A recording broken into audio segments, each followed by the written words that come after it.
అప్పుల బాధలు వెంటాడుతున్నాయా? అయితే 6 జేవిఆర్ వారి జాతిరత్నాలు ధరించండి. హాయ్, వెల్కమ్ టు మనం టీవీ. నేను మీ మనోజ్. మెడికల్ కాలేజీల విషయంలో ఇప్పుడు జగన్మోహన్ రెడ్డి అనకాపల్లిలో అయితే మెడికల్ కాలేజ్ కట్టారో దాన్ని సందర్శించబోతున్నారు. ఈ నేపథ్యంలో కూటమి సర్కార్ ఏముంటుంది, రిషికొండ ప్యాలెస్ అయితే మీరు కంప్లీట్ చేస్తారు, ఈ మెడికల్ కాలేజీలు పిల్లలు చదువుకునే మెడికల్ కాలేజ్ మీరు కంప్లీట్ చేయరా అంటూ ఒక కొత్త వాదన తెరపై వచ్చింది. మాట్లాడదాం మనతో పాటు ప్రముఖ పొలిటికల్ అనలిస్ట్ కట్టా కార్తీక్ గారు ఉన్నారు. నమస్కారం. ఏంటి సార్, ఎలా చూడొచ్చు జగన్ పర్యటన?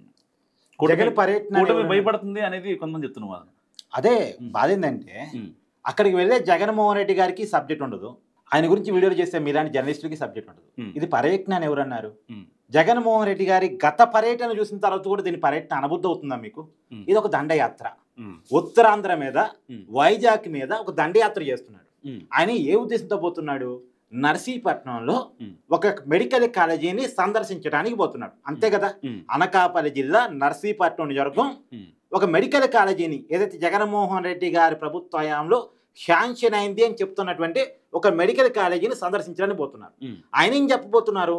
నేను 60% పనులు కంప్లీట్ చేశా, మిగతా 40% పనులు కూటమి కనుక కంప్లీట్ చేస్తే ఇక్కడ మెడికల్ కాలేజీ తయారై ఉండేది, కానీ ఈ మెడికల్ కాలేజీని కూటమి ప్రభుత్వం ప్రైవేటైజేషన్ చేస్తుంది అని చెప్పడానికి వెళ్తున్నారు. అవునా కాదా? అసలు ప్రైవేటైజేషన్ చేస్తున్నారా? లేదు. చేస్తుంది ఏంటిది? PPP, public private partnership. నిజానికి ఇది ఎందుకు వచ్చింది? ఈ PPP మోడల్ని కూటమి ప్రభుత్వం ఎందుకు ఎంచుకుంది? అసలు PPP అంటే ఏంది మీకు క్లియర్ గా చెప్పే ప్రయత్నం చేస్తారు. జగన్మోహన్ రెడ్డి గారు కూడా ఈ వీడియో చూడొచ్చు, జగన్మోహన్ రెడ్డి గారి అభిమానులు కూడా ఈ వీడియో చూడొచ్చు. అసలు జగన్మోహన్ రెడ్డి గారు తెలుసుకోవాల్సిన సబ్జెక్ట్ ఏంటంటే, అయ్యా మీరు చెప్తున్న దాని ప్రకారం 2022 ఆగస్టు 8వ తారీఖున మీ ప్రభుత్వం నర్సీపట్నంలో మెడికల్ కాలేజీ కట్టడానికి 50 ఎకరాల ప్లేసులో 500 కోట్ల బడ్జెట్ తోటి ఒక జీవో జారీ చేశామని చెప్పేసి మీరే చెప్తున్నారు. అంటే 8/8/2022 జగన్మోహన్ రెడ్డి గారు ఎప్పటి వరకు అధికారంలో ఉన్నారు? 24. అటు ఇటుగా ఎన్నికల కోడ్ తీసేసినా సరే 2024 ఏప్రిల్ వరకు అయితే అధికారంలో ఉన్నారుగా. అంటే 2 సంవత్సరాలకి 4 నెలలు తక్కువ. అంటే 18 నెలల అధికారంలో ఈ అనౌన్స్మెంట్ అయిన తర్వాత కూడా ఉన్నారుగా. ఈ 18 నెలల కాలంలో ఎందుకు కంప్లీట్ కాదా? ఎందుకు 60% కంప్లీట్ అయింది? అంటే ఒక 2 సంవత్సరాలు 60% అంటే ఇంకొక 1.5 year పట్టిద్దా మిగతా 40%కి? 3.5 సంవత్సరాలు. 3.5 సంవత్సరాలు తర్వాత ఇప్పుడు దాంట్లో మళ్ళీ ఎక్విప్మెంట్ కల్పించారు. నిర్మాణం పూర్తిగా సరిపోదు కదా. తర్వాత ప్రొఫెసర్స్ నియామకం జరగాలి, అన్ని రకాల అనుమతులు కావాలి, అన్ని చెకింగ్స్ అయిపోయి తర్వాత అడ్మిషన్లు పడాలి. అంటే ఒక మెడికల్ కాలేజ్ నిర్మాణానికి 5 సంవత్సరాలు పట్టిద్దా? మరి దాదాపు 2022 ఆగస్టు కొద్దిగా అటు ఇటుగా అదే టైంలో రుషికొండ ప్యాలెస్ కట్టాలి అనుకున్నారు జగన్మోహన్ రెడ్డి గారు. మరి రుషికొండ ప్యాలెస్ ఆగమేఘాల మీద కట్టారుగా. ఆగమేఘాల మీద 455 కోట్లతోటి ఇది రుషికొండ కొండ మీద కొండను తవ్వేసి గుట్టను తొలిచేసి చెట్టని నరికేసి అక్కడ ఉన్నటువంటి హరిత ప్యాలెస్ని కూల్చివేసి అంత శ్రమపడి దేశ విదేశాల నుంచి నిపుణులు తీసుకొచ్చి అత్యంత అద్భుతమైనటువంటి గ్రానైట్ రాళ్లతోటి, అద్భుతమైనటువంటి ఎక్విప్మెంట్ తోటి అత్యాధునికమైనటువంటి వరల్డ్ క్లాస్ భవనాన్ని మీరు నిర్మించుకోగలిగారుగా. ఏది విత్ ఇన్ స్పాన్ ఆఫ్ 1.5 yearలో దాన్ని కంప్లీట్ చేసుకున్నారు. అవునా కాదా? అంటే 1.5 yearలో మీరు రుషికొండ భవనాన్ని కంప్లీట్ చేసుకోగలిగారు మీరు. మరి మెడికల్ కాలేజీ ఎందుకు కంప్లీట్ చేసిపోయారు? అంటే మీ ప్రయారిటీ ఏంది? మీరు ఉండటం కోసం రుషికొండ ప్యాలెస్ కట్టుకున్నారు, పేద విద్యార్థుల కోసం మెడికల్ కాలేజీ అనుకున్నారు. పేద విద్యార్థుల కోసం కట్టాల్సిన మెడికల్ కాలేజీ ప్రయారిటీ కావాలా, రుషికొండ ప్యాలెస్ ప్రయారిటీ కావాలా? అది సగం కూడా పూర్తి కాలేదు. అంటే వీళ్ళు 60% చెప్పచ్చు, కానీ ఇవాళ జగన్మోహన్ రెడ్డి గారి పర్యటన నీకు విజువల్స్ కనపడతాయి ఏ మేరకు కంప్లీట్ అయింది అనేది. అసలు మెడికల్ కాలేజ్ అంటే కేవలం భవనం కాదు, దాంట్లో చాలా ఎక్విప్మెంట్, ప్రొఫెసర్స్ ఇవన్నీ కావాల్సి వచ్చింది. మరి ఈ పరిస్థితుల్లో మెడికల్ కాలేజీలు ఉంటే అవి ఎప్పుడు కంప్లీట్ కావాలి? అంటే మీ ప్రయారిటీస్ వేరు అని జగన్మోహన్ రెడ్డి గారు ఇండైరెక్ట్గా ఇవాళ వైజాగ్ పర్యటన చెప్పదలుచుకున్నారు. అయితే ఇప్పుడు కూటమి ప్రభుత్వం ఆలోచిస్తుందంటే ఇలా కాదు, 17 మెడికల్ కాలేజీలు అర్జెంటుగా కంప్లీట్ చేయాలి, వీళ్ళని తొందరగా కంప్లీట్ చేయాలి, క్లాసులు కూడా స్టార్ట్ కావాలి అనే ఉద్దేశంతో ఒక్కసారిగా ప్రభుత్వం పెట్టుబడి పెట్టలేదు. కాబట్టి ప్రభుత్వం ప్రైవేట్ పరం చేయట్లా, మళ్ళీ చెప్తున్నా, ప్రభుత్వం ప్రైవేట్తో కలిసి, ప్రైవేట్ పెట్టుబడులతో కలిసి కాలేజీల నిర్మాణం, ఎక్విప్మెంట్ ఇవన్నీ కల్పించడం జరుగుతుంది. అయితే ఫీజులు పెరుగుతాయి కదా, పేద విద్యార్థులకు విద్య దూరం అయింది కదా, ఈ జగన్మోహన్ రెడ్డి గారి స్టేట్మెంట్ కదా. జగన్మోహన్ రెడ్డి గారి అయ్యంలో ప్రభుత్వం చేతుల్లో మెడికల్ కాలేజీలు ఉన్నప్పుడు, మళ్ళీ చెప్తున్నా, ప్రభుత్వం చేతుల్లో మెడికల్ కాలేజీలు ఉన్నాయి, 5 మెడికల్ కాలేజీలు ఉన్నాయి. అంటే 17 మెడికల్ కాలేజీలు, 5 మెడికల్ కాలేజీలు స్టార్ట్ అయిపోయినాయి. జగన్మోహన్ రెడ్డి గారు కూడా చెప్తున్నారు ఘనంగానే 5 మెడికల్ కాలేజ్ స్టార్ట్ చేస్తారు.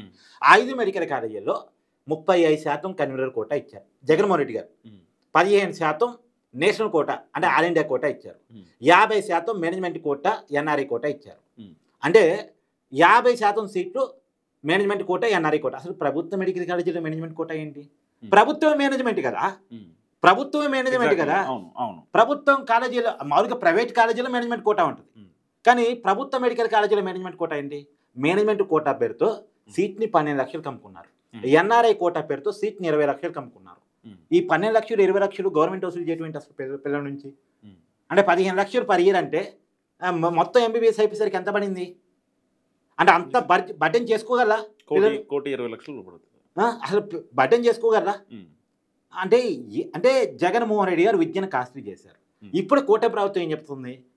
ఇప్పుడు కన్వీనర్ కోటా సీట్ అని మేము పెంచుతాం, మేనేజ్మెంట్ కోటా సీట్ తగ్గిస్తాం.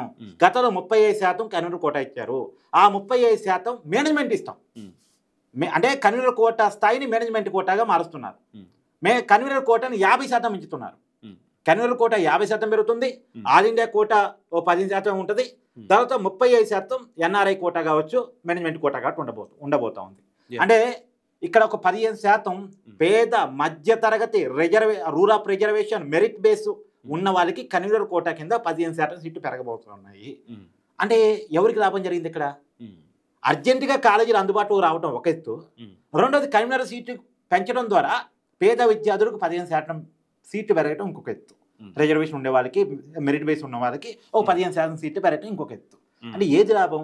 ఏ విధానం లాభం? ఇప్పుడు నీకు ఇంకా అర్థమయ్యేదారు చెప్తా. నువ్వు ఒక ఎంబీబీఎస్ స్టూడెంట్ అబ్బా, నీకు 35% మాత్రమే కోటా ఇచ్చారు.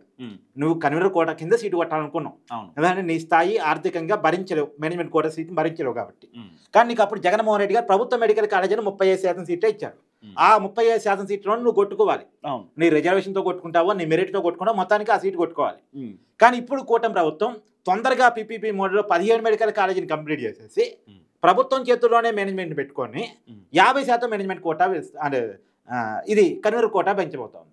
ఇప్పుడు నీకు గతంలో 35% అవకాశం ఉంది, ఇప్పుడు 50% పెరిగింది. ఇప్పుడు నీకు ఇంకొక 15% సీట్లు అదనంగా ఉన్నాయి. నువ్వు ఏదో ఒక తిప్పలు పడి నువ్వు మంచి ర్యాంక్ సంపాదించి, లేదా రిజర్వేషన్ ఉంటే ఆ రిజర్వేషన్ కూడా ఉపయోగించుకొని మొత్తానికి నువ్వు సీటు కొట్టుకోవడానికి అవకాశం ఉంది. అంటే చూడు ఏది లాభం? రెండోది, ఈ 17 మెడికల్ కాలేజీలు తొందరగా అందుబాటులో రావడం వల్ల మెడికల్ సీట్ అమాంతం ఆంధ్రప్రదేశ్లో పెరుగుతుంది.